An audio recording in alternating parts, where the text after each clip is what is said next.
పరలోకమందున్న తండ్రి నామానికి మహిమ కలుగును గాక. మన ప్రభు అయిన క్రీస్తు నామములో మీ అందరికీ కూడా వందనాలు. ప్రియ సహోదరి సహోదరులారా, మరి యొక్క ఉదయకాల సమయంలో తండ్రి మనకిచ్చిన ఆయుష్కాలం ఆరోగ్యాన్ని బట్టి, ఆయన వాక్యాన్ని బట్టి మనము ఆయనకు విముఖులమై కాకుండా భయము భక్తి కలిగి ఆయన యందు నిరీక్షణ కలిగి మనము ఉందాం. ఈరోజు మనందరితో మాట్లాడుతున్న అమూల్యమైన మాట మనం జ్ఞాపకం చేసుకుందాం ఒకసారి. ఎందుకంటే ప్రతిరోజు కూడా వాక్యాన్ని వింటూ మీ జీవితాలను సరి చేసుకుంటున్నారని, తండ్రి యొక్క నామాన్ని గణపరుస్తున్నారని, మీ జీవితంలో అమూల్యమైన మేలులు పొందుకుంటున్నారని ఆశిస్తూ ఈరోజు కూడా తండ్రి యొక్క వర్తమానాన్ని ముందు పెట్టడానికి ఇష్టపడుతున్నాను. తండ్రి మిమ్మల్ని దీవించుగాక. ఆమేన్. ఈ ఉదయకాల సమయంలో తండ్రి మనతో మాట్లాడుతున్న అమూల్యమైన మాటను మనం వినే ముందు మా ఛానల్ని సబ్స్క్రైబ్ చేసుకొని లైక్ చేసి షేర్ చేయండి. మీ సహకారము మా ఛానల్కి అందించండి. ఇదిగో వర్తమాన ఛానల్కి. ఇక ఈరోజు వాక్యము నిజమైన కాపరి. హల్లెలూయా. నిజమైన కాపరి ఎవరు అంటే వెంటనే మనం ఆకాశంలో ఉన్న తండ్రి 2000 సంవత్సరాల క్రితం భూమి మీదకి వచ్చిన క్రీస్తుని మనం జ్ఞాపకం చేసుకుంటాం. అది ఎవరైనా చేసుకుంటారు. ఇంతకీ నిజమైన కాపరి ఎవరు? కాపరి అంటే ఏంటి? ఒక మనిషిని కాపాడేవాడు. ఎక్కడి నుంచి కాపాడేవాడు? ప్రమాదం నుంచి కాపాడేవాడు కాదు. అన్ని విషయాల నుంచి కూడా వాడిని ఉద్ధరించేవాడు.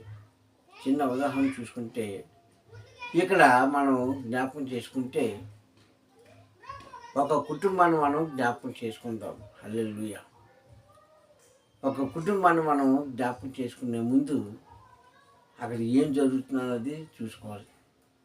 ఒక యజమానుడు ఒక కుటుంబాన్ని పోషించడానికి ఆ కుటుంబానికి కాపుదలగా ఉంటాడు. అంటే కష్టపడి తీసుకొచ్చి వారికి సౌఖ్యం చూసి, వారికి కడుపు నింపి, అన్ని విషయాల్లో కూడా వారికి సపోర్ట్గా ఉంటాడు.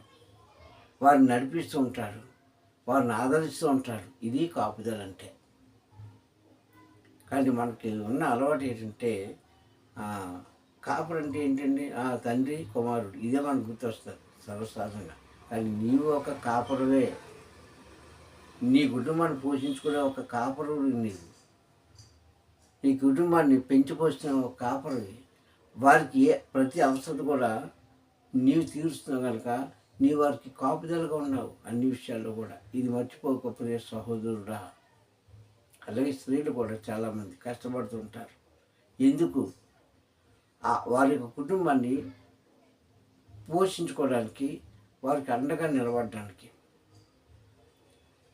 అయితే ఇక వాక్యంలో చూసుకుంటే 2000 సంవత్సరాల క్రితము అద్వితీయ కుమారుని ఈ భూమి మీదకి పంపడానికి గల కారణం ఏమిటో ఈరోజు మన వాక్యంలో చూసుకుందాం. ఎందుకంటే క్రీస్తుని భూమి మీద పంపకముందు, ఆయన నీ కోసం, నా కోసం, సర్వలోకాని కోసం తన జీవితాన్ని త్యాగం చేయకముందు, ఆ బ్రాణుపై ఎక్కకముందు, మేకులు కుట్టించుకోకముందు, ఇలాంటి ఆయన ఇబ్బంది పడకముందు, అసలు వ్యక్తుడుగా పసివాడుగా పుట్టకముందు ఎంతోమంది ప్రవక్తలను భూమి మీద పంపించాడు తండ్రి. ఎందుకు? తన ప్రజలైన వారిని కాపాడడం కోసం. హల్లెలూయా. తన ప్రజలందరికీ కూడా కాపుదల ఇవ్వడం కోసం. దేవునికి మహిమ కలుగును గాక. హల్లెలూయా. అయితే కొంతమంది ఆయన చెప్పిన ప్రకారంగా చేశారు. కొంతమంది అలా చేయలేదు. ఏం చెప్పాడు? తన ప్రజలైన వారిని రక్షించి కాపాడమని చేశాడు. మోషేకి అప్పగించాడు పని. ఇశ్రాయేలు ప్రజలను వారి చేతికి అప్పగించి, మోషే, నా ప్రజలను నీవు నడిపించు, వారికి ఏది కావాలో నేనిచ్చే మహిమ ద్వారా నేనిచ్చే సమస్తం ద్వారా వారికి దయచేయు, వారిని కాపుదలగా ఉండు అన్నాడు. కాసా ఇంచుమించుగా చాలా కాలము 40 సంవత్సరాల వరకు ఆయన వారిని కాచుకుంటూనే వచ్చాడు. ఇక ఆ తర్వాత కూడా కొంతమంది ఇంకా ప్రవక్తలను పంపించి అప్పుడు కూడా తన ప్రజలైన వారిని కాపుదల ఉంచండి అని చెప్పాడు.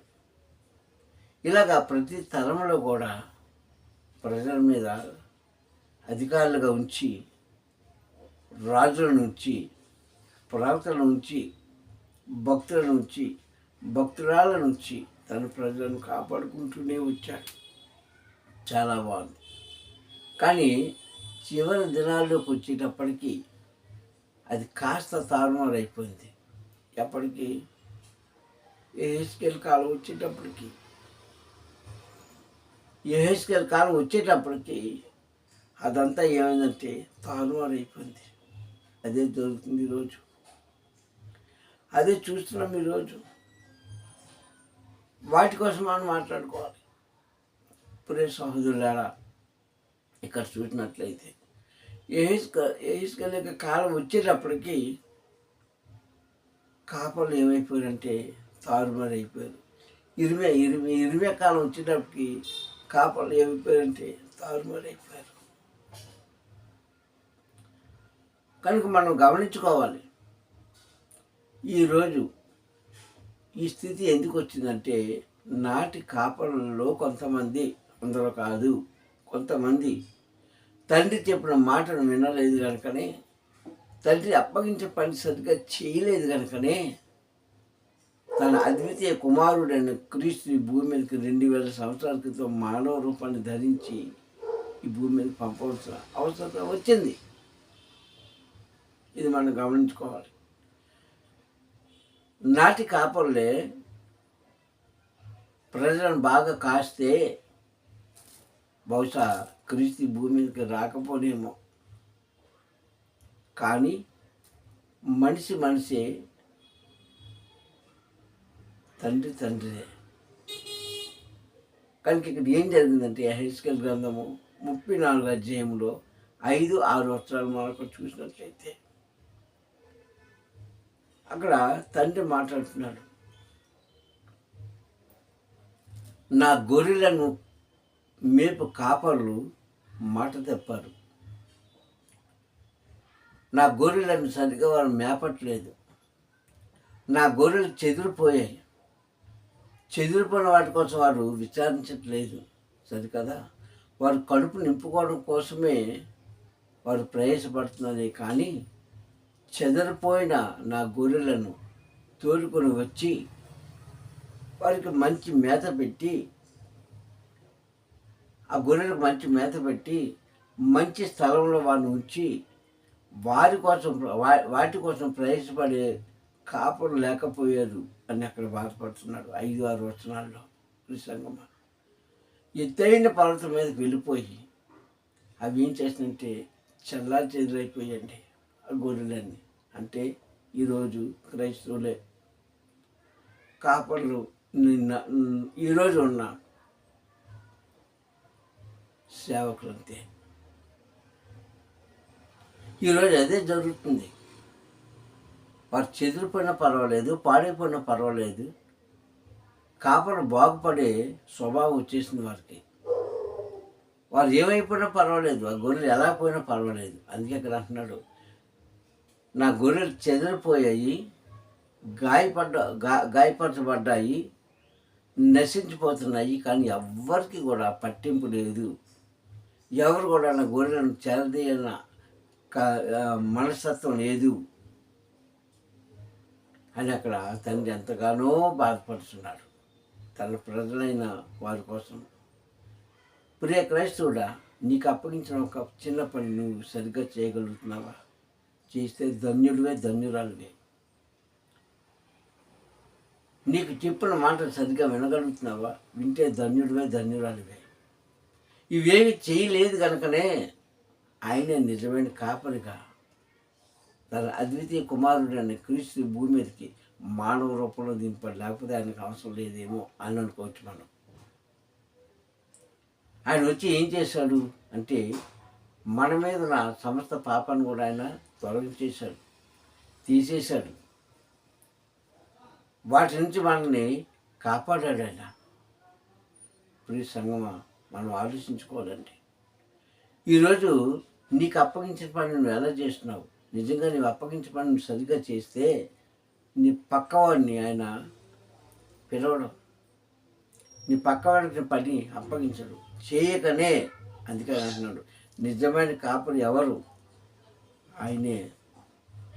తన అద్వితీయ కుమారుడైన క్రీస్తుని భూమి మీదకి ఎందుకు పంపించాడంటే మనం సరిగా కాపుదలు ఇవ్వలేకపోతున్నాం కనుకనే. అందుకే క్రీస్తు అంటారు ఒక దగ్గర మత్తయి సువార్తలో, ఇదిగో మిమ్మల్ని నేను చెదరపోయిన ఇశ్రాయేలు దగ్గర వెళ్ళడానికి నన్ను నా తండ్రి పంపించాడు, కానీ మీరు ఇశ్రాయేలు దగ్గర వెళ్ళకండి, అన్ని జనాల దగ్గరికి వెళ్ళండి అని ఒక దగ్గర చెప్పాడు. ఒక దగ్గర అన్ని జనాల దగ్గరికి వెళ్ళకండి, ఇశ్రాయేలు దగ్గరికి వెళ్ళమని ఒకసారి చెప్పాడు. ఎందుకంటే తన ప్రజలను తాను కాపాడుకునే బాధ్యత తన కుమారుని యొక్క భుజం మీద వేశాడు. ఆయన సరిగ్గా కాశాడు మనల్ని. కనుక ఈరోజు మనం సంతోషంగా ఉండగలుగుతున్నాం. ప్రతి సంఘం నాడు క్రీస్తు చేసిన కాపుదల ఎప్పటికీ కూడా నీకు నాకు ఉపయోగకరంగా ఉంది. అందుకే భూమి మీద పంపించాడు. నాటి ప్రవక్తలు, నాటి కాపర్లు, నాటి సేవకులు, యాజకులు ఎవరైతే ఉన్నారో వారు సరిగ్గా తండ్రి చెప్పిన మాట ప్రకారంగా నడవగలిగితే మనం అనుకుందాము, బహుశా క్రీస్తు మానవ రూపంలో భూమి మీదకి రావాల్సిన అవసరం లేదేమో అనుకుంటాం. అందుకే అక్కడ అంటున్నాడు ఎస్కేల్ గ్రంథంలో, నా గొర్రెలను నేనే కాపుదలు కాచుకుంటాను, నా గొర్రెలను నేనే మేపుతాను, నా గొర్రెలు నా స్వరాన్ని వింటాయి, నా గొర్రెలకు మంచి మేత పెడతాను, నా గొర్రెలను నేను మంచి దొడ్డిలో పనులు చేస్తాను, గాయపడిన వారికి స్వస్థత కలిగిస్తాను, నడవలేని వాటిని భుజాల మీద ఎక్కించుకుంటాను అని చెప్పి గర్వంగా ఉన్న వాటికి మాత్రం నేను శిక్షని మేత పెడతాను అంటున్నాడు. హల్లెలూయా. ప్రియ సంగమా, ఇలాంటి పరిస్థితిలో మనం ఉన్నామా? ప్రియ సంగమా, తండ్రి చెప్పిన మాట మనం విందాం. కనుక ఈరోజు చూస్తే ఏ క్రైస్తవుడు కానీ, ఏ కాపుడు కానీ తన సంఘాన్ని కాచుకోలేకపోతున్నారు. మనం చూస్తున్నాం కదా, ఇక్కడ నుంచి అక్కడికి, అక్కడి నుంచి అక్కడికి, అక్కడి నుంచి అక్కడికి కప్పగింతులు వేస్తారు విశ్వాసం. కారణం ఏంటంటే కాపురు సరిగ్గా లేనందున. అదే చెప్పాడండి కొన్ని వందల సంవత్సరాల క్రితమే తండ్రి చెప్పిన మాట అది. నీవు నేను చెప్పిన మాట కాదు, మనం నిందలు వేసుకున్న మాట కాదు, ఇది స్వస్థమైన మాట. ఆయన అంటున్నాడు, నా గొర్రెలను పట్టించుకునేవారే లేరు. వారు ఏం చేస్తున్నారు? వారు కడుపు నింపుకోవడానికే వారు ప్రయత్నం చేస్తున్నారు తప్ప ఆకలితో ఉన్న నా గొర్రెలను, చెదిరిపోయిన నా గొర్రెలను, గాయపడిన నా గొర్రెలను, మూలుగుతున్న నా గొర్రెలను, పడిపోయిన నా గొర్రెలను వారు పట్టించుకోలేదని వాక్యం ద్వారా మాట్లాడుతున్నాడు. హల్లెలూయా. ఒకసారి మనం జ్ఞాపకం చేసుకుందామండి. ఈరోజు ఓ క్రైస్తవుడా నీవెలా ఉన్నావు? ఓ క్రైస్తవురాలు నువ్వెలా ఉన్నావు? నీకు ఇచ్చిన వాక్యం అనే ఆ యొక్క ఆహారాన్ని సరిగ్గా అవలంబించుకుంటున్నావా? నీకు అప్పగించిన చిన్న పని నువ్వు సరిగ్గా చేయగలుగుతున్నావా? లేక నాటి ప్రవక్తల వలె, యాజకుల వలె ఆయన మోసం చేసిన వాళ్ళగా ఉన్నామా? ఒకసారి జ్ఞాపకం చేసుకోండి. 26వ అధ్యాయం 13వ వచనంలో ఆయన అంటాడు, అల్పులేమి కరులేమి, ప్రవక్తలేమి యాజకులేమి, ప్రతి ఒక్కరు కూడా మోసం చేసిన వారు అన్నాడు అక్కడ. ఎందుకన్నాడు ఆ మాట? అల్పులు విశ్వాసులు, గనులు మాట సాతులు ఉన్నవారు అంటే మనం చూస్తున్నాం కదా, బిషప్లు అండి, పెద్ద పెద్ద సేవకులు అంటామే వారు, ప్రవక్తలు జరగవలసిన విషయాలు చెప్పేవారు, యాజకులు, కాపర్లు నడిపించేవారు, వీళ్ళందరూ కూడా దారి తప్పున్నారని ఇర్మియా కాలంలో తండ్రి బాధపడిన సంగతి మనం చూస్తున్నాం. సంగమా, కనుకనే నిజమైన కాపుడు ఆయనే. ఆయన అందుకని అంటాడు చాలా చాలా చాలా గ్రంథాల్లో రాయబడిన మాట పాత నిబంధనలో, సైన్యములకు అధిపతియగు తండ్రి అన్న మాట చూస్తూ కాపర్లకు ఈ యొక్క గొర్రెలకు ఇశ్రాయేలు సైన్యానికి ముందు నడిచేవాడు అన్నారు అక్కడ. ఇశ్రాయేలు సైన్యానికి ముందు నడిచేవాడు ఈయన. ఈరోజు నీ జీవితం ముందు, నా జీవితం ముందు నడిచి మనం నడిపించేది ఆయన. అంటే ఏ విశ్వాసం కూడా దర్శించుకోవడానికి ఏమాత్రం కూడా ఇష్టం లేదు. ప్రతి సంగమా, ఓ క్రైస్తవుడా, ఓ కాపరులారా, ఓ సేవకులారా, ఓ సువార్తకులారా, మీరు మీకు తండ్రి అప్పగించిన పని సరిగ్గా చేస్తున్నారా? చేస్తే ఆయన అంటున్నాడు, నా జీవ కిరీటం మీకే, హల్లెలూయా. కానీ ఈ పని ఆనాడు కొంతమంది చేయలేదు కనుకనే వారిని తండ్రి తీసి పక్కన పెట్టేశారు. కానీ కొంతమంది చేశారు. ఈలకి చెప్పాడు, చేశాడు. మోషేకి చెప్పాడు, చేశాడు. నోవాకు చెప్పాడు, చేశాడు. అబ్రహాం గారికి చెప్పాడు, చేశాడు. యాకోబుకి చెప్పాడు, చేశారు. కొంతమంది చేశారు. వాళ్ళు చేసేవారు జీవ గ్రంథంలో వారి పేర్లు లిఖించగలిగారు. హల్లెలూయా. మరి ఈరోజు నీ పేరు ఎక్కడుంది? నీ పేరు ఎక్కడుంది? నీ పేరు జీవ గ్రంథంలో కాదు కదా. కొన్ని సందర్భంలో మున్సిపల్ రిజిస్ట్రేషన్ ఆఫీస్లో కూడా నీ పేరు ఉండదు. ఉందా? మనం ప్రతి సంవత్సరం కూడా జనాభా లెక్కలకు వచ్చినట్టు పేరు రాసుకుంటారు, ఉన్నావో లేవో అని. ఈ సంగమా, నేను ఎందుకు చెప్తున్నానంటే ఈ మాటలు, నీకు అప్పగించిన చిన్న పని కాపుదల నీకు ఇచ్చాడు కనుక నీ కాపుదలను కాపాడుకుంటూ నీకు అప్పగించిన ప్రజలను, నీకు అప్పగించిన పనిని, నీకు అప్పగించిన వార్తను కాపాడుకుంటురా.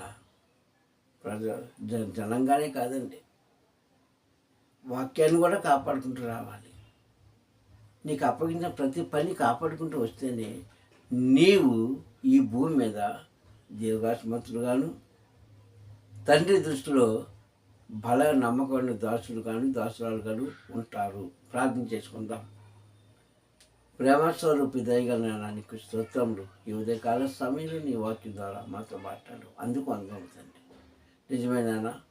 ఆనాటి ప్రవక్తలే కాదు, ప్రజలే కాదు, విశ్వాసులే కాదు, యాజకులే కాదు, దాంట్లో ప్రతి ఒక్కరు కూడా నీ మాట తప్పని వాక్యం ద్వారా మాట్లాడించినందుకు స్తోత్రం. అయ్యా, మేము ఈనాడు అలాగున్నామేమో తండ్రి, మమ్మల్ని క్షమించండి నాన్న. ప్రతి ఒక్కరు కూడా నీ మార్గంలో, నీ మాటలు నడుస్తూ అయ్యా, నీవు మాకు అప్పగించిన పని చివరి వరకు చేసే భాగ్యం కలుగు చేసి నీ ప్రజలకు నా ప్రభా నన్ను నిమిస్తున్న వాక్యాన్ని తండ్రి ప్రకటన చేసే భాగ్యము ప్రతి ఒక్కరు దయచేసి, శుద్ధ మనసు దయచేసి, శ్రద్ధ దయచేసి, ఆసక్తి దయచేసి నన్ను నీలో ఫలించే వరకు నన్ను సహాయం చేయమని. అయ్యా, కడుపు నింపుకునే సేవకులుగా కాకుండా అయ్యా తండ్రి, నీ ప్రజల యొక్క ఆకలి తీర్చేవారుగా, అనగా ఆత్మ ఆకలి తీర్చేవారుగా మమ్మల్ని తీర్చిదిద్దమని, మీరే మహిమ పొందుకోమని మా ప్రియ రక్షకుడైన క్రీస్తు నామమున ప్రార్థన సమర్పించుకుంటున్నాను పరమ తండ్రి. ఆమేన్, ఆమేన్, ఆమేన్. తండ్రి కొంగారు తండ్రి మేము బహుగా దీవించి ఆశీర్వదించుగాక. హల్లెలూయా.